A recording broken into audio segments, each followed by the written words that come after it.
Voice, आज की आवाज।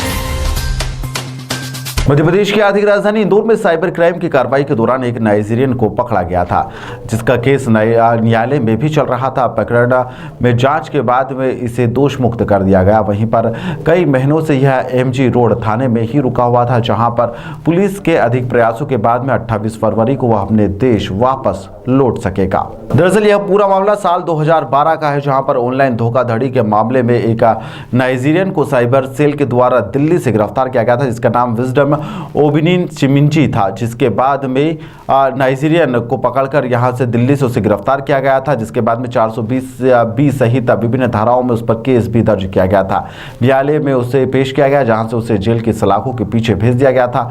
2 साल तक उसे जेल में रहना पड़ा, जहां पर प्रकरण उस पर चलता रहा। जहां पर उसके अधिवक्ता जिल शर्मा का कहना है कि न्यायालय में पुलिस के द्वारा तमाम जो सबूत रखे गए थे वह नाइजीरियन विजडम आरोपी उसमें साबित नहीं हो पाया, जिसमें वो पर्याप्त नहीं थे, और 5 महीने पहले उसे दोषी मुक्त कर दिया गया था। लेकिन वह नाइजीरिया देश का रहने वाला था और इस कारण से सेंटर कोतवाली थाने में आने वाली जेल से उसे रिहा होने के बाद में थाने में ही उसे एक कमरे में खाना पीना और सभी चीज़ें दी जा रही थी, जहां पर वो सो भी रहा था। उसका खर्चा पूरा के पूरा पुलिस उठा रही थी।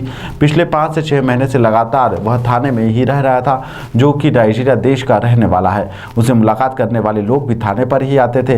अब खैर पुलिस के हजारों रुपए का खर्चा भी उसके खाने पीने में लगातार हो रहा था, जिसके बाद में पुलिस के वरिष्ठ अधिकारियों ने नाइजीरिया की एम्बेसी से चर्चा करी है। भारत के उच्च अधिकारियों ने उससे संपर्क करा और वीजा और तमाम जो दस्तावेज थे वह तैयार करवाए गए, और अब 28 फरवरी को वह अपने देश नाइजीरिया वापस लौट पाएगा।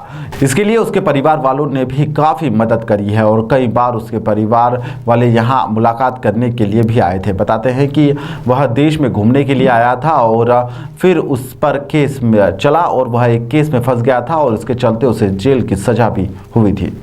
अगस्त के महीने में हमने उसका केस खत्म, पूरा ट्रायल चला के जो है जजमेंट मीनाक्षी शर्मा मैडम द्वारा करवा लिया था। उसके बाद उसको जो है जेल से तो रिहा कर दिया गया, लेकिन उसका वीजा एक्सपायर हो जाने के कारण जो है उसकी टिकट नहीं हो पा रही थी, और जो है ऐसा मामला कभी प्रशासन ने डील नहीं किया है डिपोर्ट करने वाला।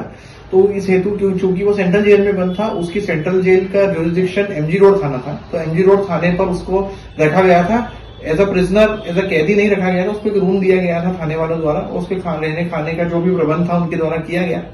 हम लोगों ने बहुत प्रयास किए उनकी एम्बेसी से बात करने की कि इसका जो है टीसी ट्रांसफर सर्टिफिकेट जिसको बोलते हैं उसको इशू करें, और ताकि हम भारत सरकार जो है उसकी मदद कर सके उस वापस जाने के लिए, क्योंकि जुडिशरी से वो मुक्त हो चुका है। उसके ऊपर जो अपराध थे उससे वो दोषमुक्त हो गया था।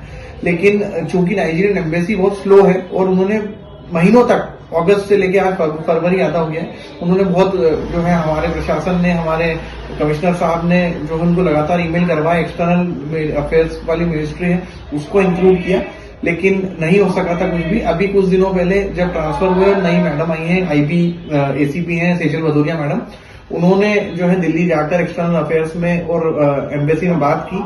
अब जाके उसका टीसी इशू हुआ है और 28 फरवरी की उसकी टिकट उसके घर वालों द्वारा शासन को प्रदान कर दी गई है।